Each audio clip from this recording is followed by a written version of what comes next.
वेगलज्जल प्रवाह पावितस्थले कलेवलम्ब्य लम्बिताम्बुजङ्गतुङ्गमालिकां ढमड्ढमड्ढमड्ढमन्निनादमड्ढमर्वयं चकार चण्डताण्डवं तनोतु नः शिव शिवम्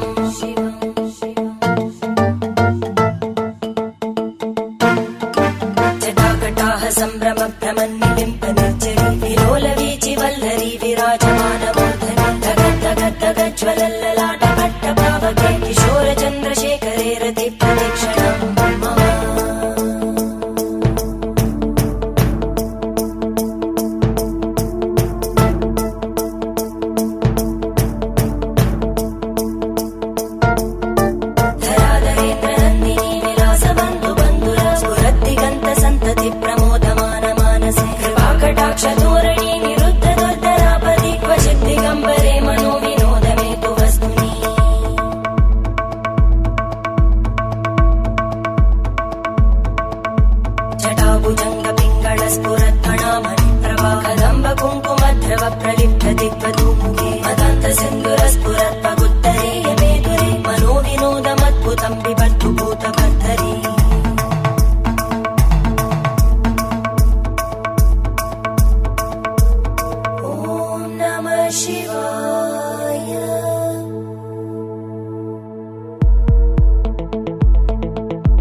शिवं भजाम्यहं सदा शिवं भजाम्यहम् ॐ नमः शिवाय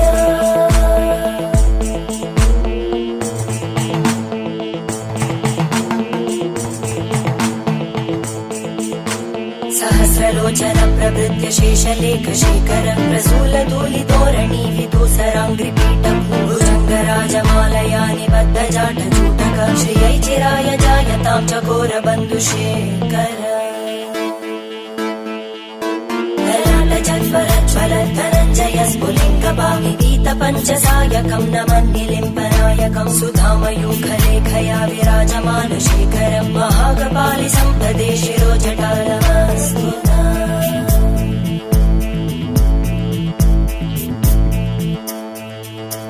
करालभालवट्टिका दगद्धगद्धगज्ज्वल धनञ्जयाहुतीकृत प्रचण्ड पञ्चसायके धराधरेन्द्र नन्दिनी कुचाग्रचित्रपत्रकार कल्पनैकशिल्पिनी त्रिलोचने रतिर्मम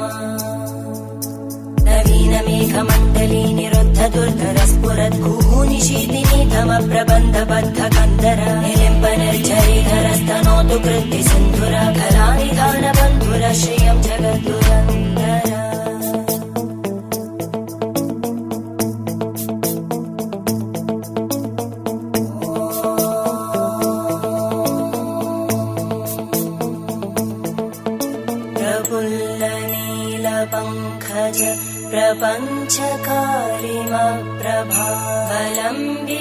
प्रपञ्चकारिमप्रभावलम्बिकण्टकन्दली रुचिप्रबद्धकन्धरं स्मरच्चिदं पुरच्चिदं भवच्चिदं मखच्चिदं गजच्चिदान्धकच्चिदं तमन्तकच्चिदं भजे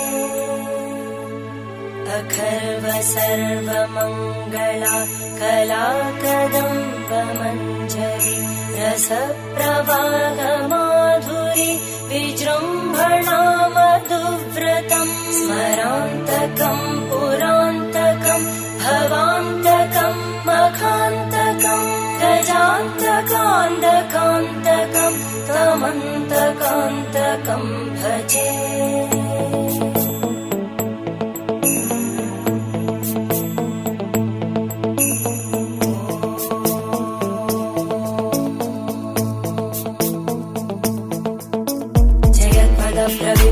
प्रवद्भुजङ्गमश्वस विनिर्गमत्क्रमस्फुरत्करालभालहव्यवादिमिद्दिमिद्दिमिद्वनन् मृदङ्गतुङ्गमङ्गल परिक्रम प्रवर्तित प्रचण्ड ताण्डव शिव त्रिशद्विचक्रकल्पयोर्भुजङ्गमौक्तिकस्रजो गरिष्ठरत्नलोष्टयोः सुहृद्विपक्षपक्षयोः धरणारविन्दचक्षुषो प्रजामहि महेन्द्रयो समप्रवृत्तिकः कदा सदा शिवं भजाम्यहम्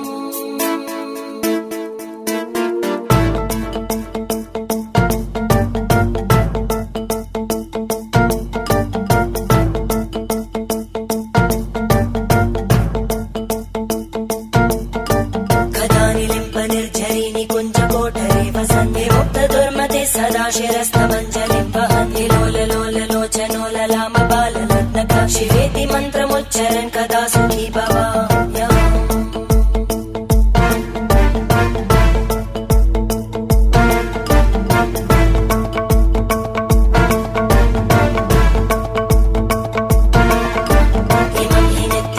मुक्तमोत्तमोत्तमं स्तवं पठन् स्मरन् ब्रुवन्धरो विशुद्धिमेति सन्ततं हरे गुरौ सुभक्तिमाशु याति नान्यथा गतिं विमोहनं हि देहिनां सुशङ्करस्य चिन्तनम्।